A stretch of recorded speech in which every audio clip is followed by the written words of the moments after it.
Hello everyone, welcome to our channel पढ़ने UPSC. My name is Prashant Chandra.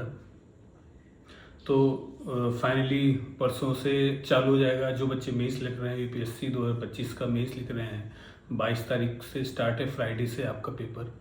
तो उनके लिए सबसे पहले ऑल द बेस्ट जो बच्चे मेंस लिखने जा रहे हैं। और इस वीडियो में बस लास्ट मिनट टिप्स बताऊंगा आपको, वहाँ पे आपको क्या क्या गलतियाँ नहीं करनी है, क्योंकि मोस्ट ऑफ द गलतियाँ मतलब प्रीलिम्स तो आपका निकल गए, बट मेंस ही मेन है। यही जब आप जितना भी एग्ज़ाम में क्रॉस करेंगे, अच्छे नंबर लाएंगे, तभी आपका यूपीएससी में फाइनल सिलेक्शन होगा। और यही मेंस ही ऐसा एग्ज़ाम है जिसमें जितने मैक्सिमम मार्क्स जिस बच्चे के आएंगे, मान लीजिए अगर आपको इंटरव्यू में बोर्ड अच्छा नहीं मिला या तो आपके कम मार्क्स आए हैं, तो मेंस की मार्क्स की वजह से आप एग्ज़ाम को क्रैक कर सकते हैं। ठीक है, पूरे वीडियो में हम लोग बात करेंगे कि लास्ट मिनट में क्या करना है, वहाँ बैठ के क्या करना है। जो मेरा एक्सपीरियंस मैं आपको बताऊंगा, क्योंकि यूपीएससी मेंस में वहाँ पे बहुत सारे बच्चे गलतियाँ करते हैं, जो मैंने लाइव देखा है उसके बारे में भी बताऊंगा। ठीक है, तो चलिए वीडियो शुरू करते हैं। सबसे पहले जो बच्चे एग्ज़ाम दे रहे हैं, wish you all the best. बहुत अच्छे से एग्ज़ाम दीजिएगा। कुछ सोच ज़्यादा नहीं है, जितना पढ़ चुका है आपने पढ़ लिया है। 22 तारीख से पेपर है आपका, 22 अगस्त 2025 से पेपर स्टार्ट है, फ्राइडे से। और जिन बच्चों को क्या कहते हैं छूट गया है थोड़ा बहुत कि ये चीज़ नहीं पढ़ पाया, तो आप अभी एक दिन है, थोड़ा सा डाटा आप याद हर एक सब्जेक्ट का, GS1, GS2, GS3, GS4, और जो हॉट टॉपिक है जो आपने साल भर पेपर पढ़ा होगा, जो एसेक्स से रिलेटेड हॉट टॉपिक हैं, आपको लगता है कि उसमें डाटा हम लिख सकते हैं, तो उसको डाटा याद रखिएगा। जो मेरे नोट्स है उसमें मैंने बहुत सारे, फॉर एग्जांपल इकोनॉमी हो गया आपका, इंडियन ज्योग्राफी हो गया, इंटरनल सिक्योरिटी हो गया, उसमें बहुत सारे इन्वायरमेंट होगा, उसमें बहुत सारे ऐसे डाटा हैं जो मैंने रेडीमेड ऐसे लिखे हुए हैं। तभी आप अगर मेंस एग्जाम में अगर आप लिख देंगे तो आपके अच्छे मार्क्स आएंगे। ठीक है, तो डाटा अभी एक दिन बचा है, तो आप उसको रिवाइज करते रहिए, अन्यथा ज़्यादा पढ़ने की जरूरत नहीं है। अब जितना आपने पढ़ा है बस उसको मान लीजिए मैंने बहुत कुछ पढ़ा है, मैंने बहुत मेहनत की है, उसको साइड में रखिए और फ्रेश, एकदम फ्रेश माइंड से एग्जाम में बैठिएगा।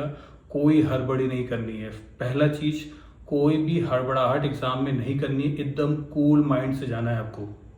जब आप कूल माइंड से जाएंगे तो आपको रियलाइज़ होगा कि बहुत सारे बच्चे, पहले क्या मेंस होता था, एकदम ठंडी में होता था मेंस, नवंबर दिसंबर के आसपास मेंस होता था, हाथ नहीं चलते थे। ठीक है, अभी अगस्त बहुत अच्छा टाइम है, मेंस का जो एग्ज़ाम का टाइम है बहुत अच्छा टाइम है, आप आराम से लिख सकते हैं। थोड़ी सी उमस रहेगी, जिन बच्चों को लग रहा है कि मेन सेंटर में उमस रहेगी, अपने साथ पानी ले जाइएगा और सेपरेट 2-3 हैंकरचीफ जरूर रखिएगा, क्योंकि बहुत पसीना आता है। क्योंकि हो सकता है कि आपके यहाँ थोड़ी सी गर्मी पड़ रही हो, जो भी ड्राई स्टेट्स से हैं। ठीक है, तो इस चीज़ का ध्यान रखिएगा। पानी की बॉटल जरूर रखिएगा, बहुत काम आती। ठीक है, और इतना ही पानी मत पिए कि आपको बार बार टॉयलेट जाना पड़े। तो पानी की बॉटल मस्ट है। और पहली बात ये, हड़बड़ाना नहीं पेपर देख के कि अरे ये क्या आ गया, हर सबके बच्चों के लिए सेम है। ठीक है, दूसरी इंपॉर्टेंट चीज पॉइंट है, कई बच्चे क्या, मैं जब एग्जाम लोग देने जाते थे, हम लोग भी देखते थे कि आते एक बच्चे बहुत कलरफुल बना के लिख रहे हैं। ऐसा नहीं करना है, आपको सिर्फ एक ही पेन यूज करना है।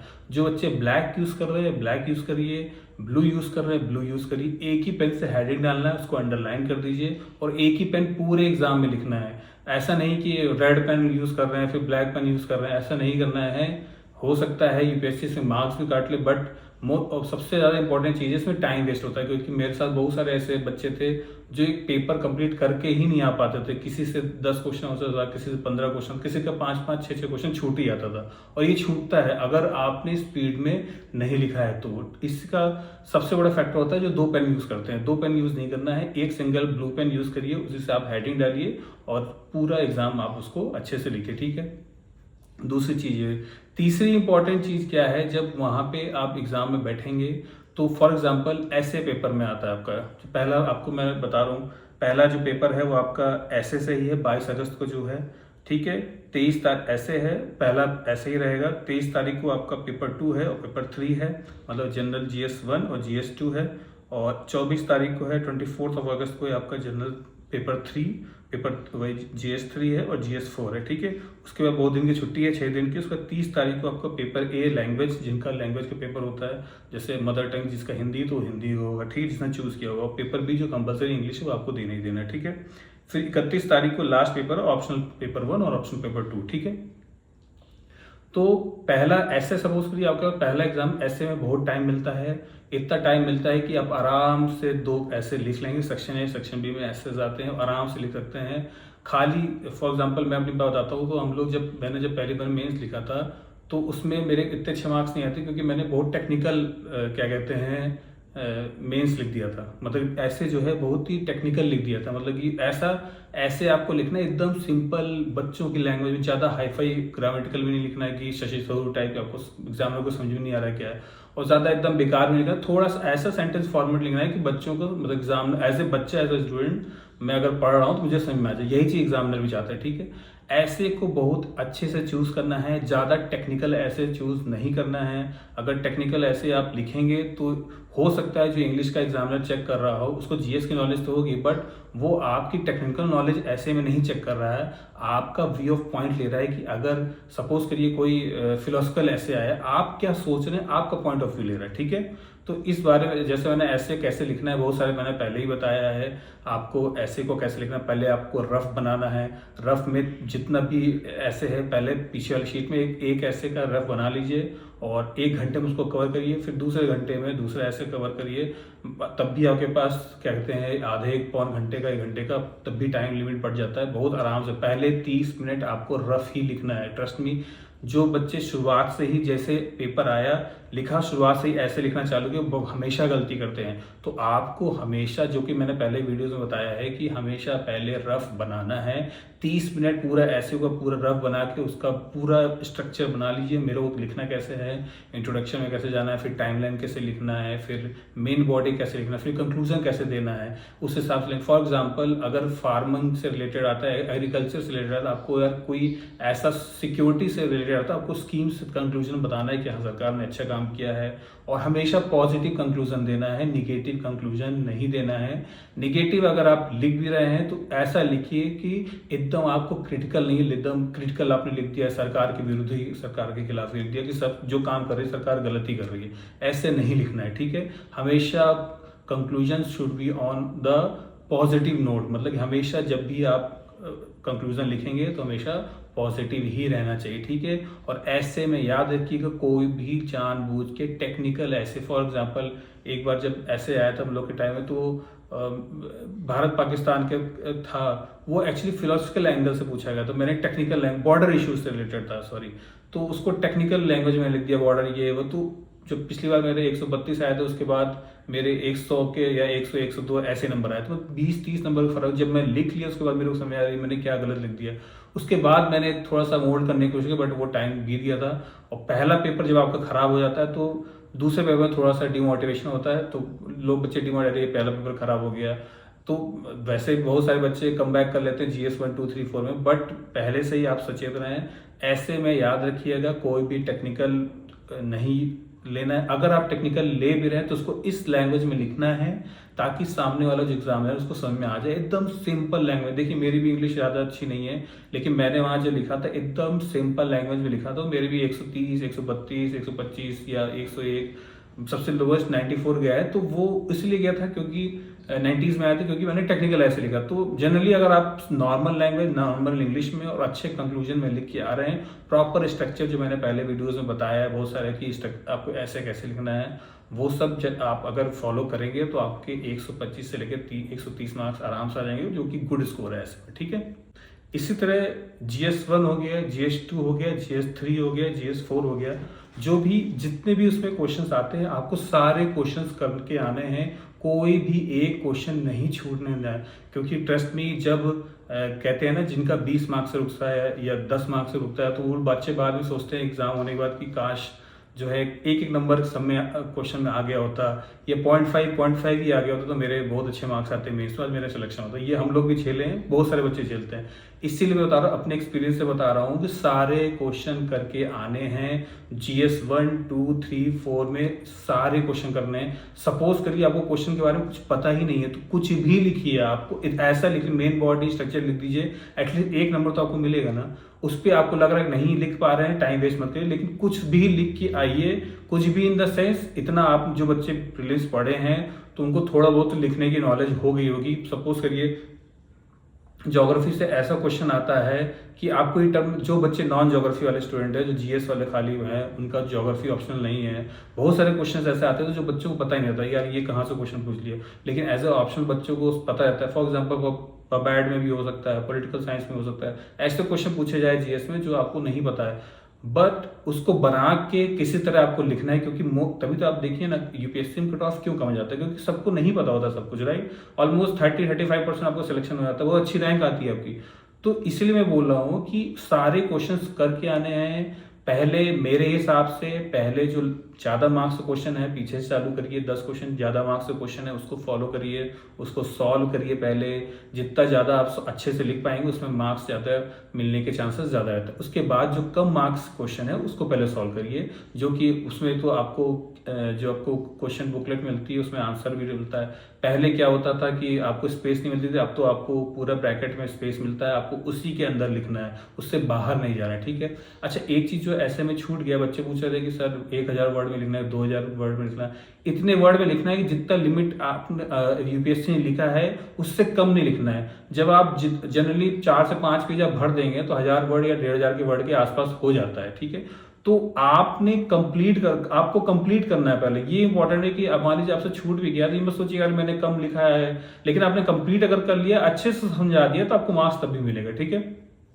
ये ऐसे बात है, यही चीज आपको इसमें भी करना है, जो कि GS 1, 2, 3, 4 में भी करना है। क्वेश्चंस कोई भी नहीं छोड़ने हैं, सारे क्वेश्चन लगाना है। इसलिए मैं परसों एग्जाम है, इसलिए मैं बता रहा हूँ 22 तारीख से एग्जाम चालू है, इसलिए आपको बता रहा हूँ क्वेश्चन कोई भी छोड़ के नहीं आने हैं। जो बच्चे क्वेश्चन छोड़ के आएंगे, मैं 100% बोल रहा हूँ, 99.9% बोल रहा हूँ। हो सकता है कि 2 क्वेश्चन छोड़ के बाकी बहुत अच्छा लिखा बच्चे सिलेक्शन लेते हैं, 1-2 केस मैंने सुने, बट 99% ऑफ द केस में सिलेक्शन नहीं होता है। अगर आपने हर पेपर में 2-2, 3-3 क्वेश्चन छोड़ के आया है, मतलब आपका बहुत ही रेयरेस्ट है कि आपको सिलेक्शन होगा। मैं बता रहा हूँ आपको, इंटरव्यू कॉल आया बस उसमें रुक जाएगा, क्योंकि एक एक क्वेश्चन का वैल्यू होती है। अगर एक क्वेश्चन आपने कुछ नहीं आता, आपको 3 मार्क्स मिल गया, 2 मार्क्स मिल गए, इसी तरह के 6 क्वेश्चन हो गए, आपके 12 मार्क्स आ जाएंगे।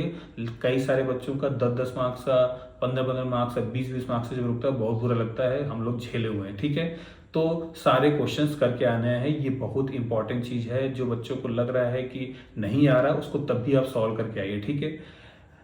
चौथी सबसे इंपॉर्टेंट चीज है, कई बच्चे पूछ रहे थे कि सर पेपर ए लैंग्वेज और इसके लिए क्या पढ़ना पड़ेगा। अब एग्जाम के पहले कई बच्चों ने पढ़ा ही होगा कि थोड़ा सा आप देख लीजिए, वरना हम लोग तो पढ़ के नहीं जाते कि बेसिक हिंदी और बेसिक इंग्लिश आती है। बहुत ही समय मिलता है, बहुत आराम से मिलता है, हमें बताया ना, बहुत ज़्यादा टाइम मिलता है पेपर ए और पेपर बी में, मतलब इंग्लिश पेपर और हिंदी जिनका मदर टंग है पेपर ए, बहुत आराम से टाइम मिलता है। आप सारे क्वेश्चन सॉल्व कर सकते हैं बैठ के आराम से। कॉम्प्रिहेंशन आएगा, आपको ऐसे लिखने आएगा हिंदी पेपर में भी, जिनका लैंग्वेज पेपर है। निबंध जिसको कहते हैं, निबंध लिखने आएगा आपको लिखना है। उसके बाद कॉम्प्रिहेंशन आता है उसमें, ठीक है। थोड़ी सी बहुत व्याकरण आती है। आप उसको जो 10th क्लास में बच्चे ने एग्जाम दिया एग्जैक्टली वैसा ही पेपर आता है, उससे हल्का ही आता है पेपर, ठीक है। कई बच्चे ऐसे बहुत साल पहले ऐसे बच्चे होते थे जो फेल हो जाते थे, क्योंकि उसमें मिनिमम क्या कहते हैं परसेंटेज आपको क्वालिफाइंग होता है, ठीक है।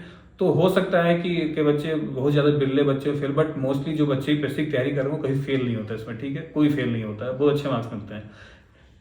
रही बात ऑप्शनल की, ऑप्शनल में भी आपको यही करना है। ऑप्शनल में भी सारे क्वेश्चन पढ़ के आने हैं और आपको सॉल्व करने आने हैं, क्योंकि कुछ क्वेश्चंस कंपलसरी आपको करने होते हैं, कुछ में ऑप्शन दिया जाता है कि आप नंबर ऑफ क्वेश्चंस आपको करना है, ये आप अपने हिसाब से पेपर आप देख लीजिएगा। इसमें भी सारे क्वेश्चंस करके आने हैं। ऑप्शनल में ही अगर आप अच्छे मार्क्स लाएंगे तभी आपका सिलेक्शन, मतलब कहते हैं ना ऐसे और ऑप्शनल, ये ऐसे पेपर हैं अगर अच्छे मार्क्स जिन बच्चों ने ले आए, भले ही उनका GS 1 में थोड़ा हमेशा कमी आता है, स्पेशली GS 1 में, और GS 1 में कई बच्चों के कम, GS 2 GS 3 बहुत स्कोरिंग होता है, उसमें बहुत अच्छे मार्क्स आते हैं। जनरली GS 1 और आपका 4 में कम क्वेश्चन, कम मार्क्स आते हैं बच्चों के।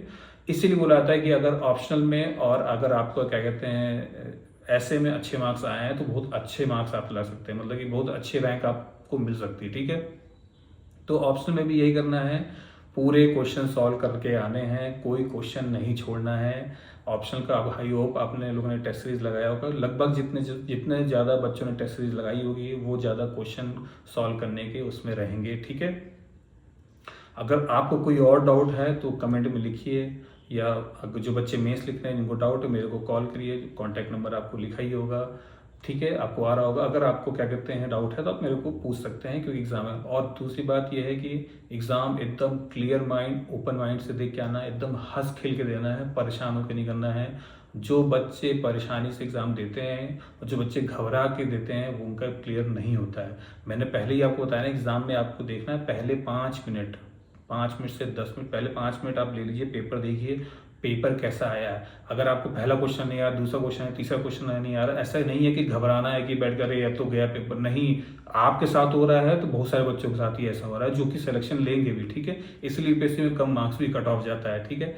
आराम से सॉल्व करिए, पहले ज़्यादा मार्क्स से क्वेश्चन सॉल्व करिए, उसके बाद कम मार्क्स से क्वेश्चन सॉल्व करिए। और क्वेश्चन जैसे फॉर एग्जांपल ज्योग्राफी का क्वेश्चन है या ऐसा क्वेश्चन है जिसमें मैप आपको बनाना है, नहीं भी पूछा है तो आप मैप बनाइए। पहले इंट्रोडक्शन नॉर्मल सब जो GS 1 2 3 4 ऑप्शनल में क्या होता है, इंट्रोडक्शन लिखिए, इंट्रोडक्शन में डाटा दीजिए आपकी, ताकि एग्जामिनर को ये समझ आ गया इस लड़के को पता है कि हाँ डाटा इतना है। सपोज करिए कोई पॉपुलेशन के ऊपर आ रहा है क्वेश्चन, या तो डेमोग्राफी के ऊपर आ रहा है क्वेश्चन, या डेमोग्राफिक डिविडेंड के ऊपर क्वेश्चन आ रहा है, या वर्क फोर्स के ऊपर क्वेश्चन आया है, या बैंकिंग सेक्टर के ऊपर कोई क्वेश्चन आया है यूपीएससी में, तो आपको पहले डाटा देना है। ऊपर जब आपने डाटा दे दिया, सपोज करिए फेस की जगह ज्योग्राफी का क्वेश्चन आया, पहले आपने डाटा दे दिया, फिर उसमें मैप बना। सपोज करिए आपका अभी बीच में हॉट टॉपिक था लेफ्ट विंग एक्सट्रीमिज्म का, नक्सलिज्म का क्वेश्चन आ सकता है क्योंकि बहुत अभी न्यूज में था। तो आपको मैप बनाना है, रेड कॉरिडोर दिखाना है कि कहाँ कहाँ पे है, डाटा देना है कितने पहले था, कितना बाद में बचा है।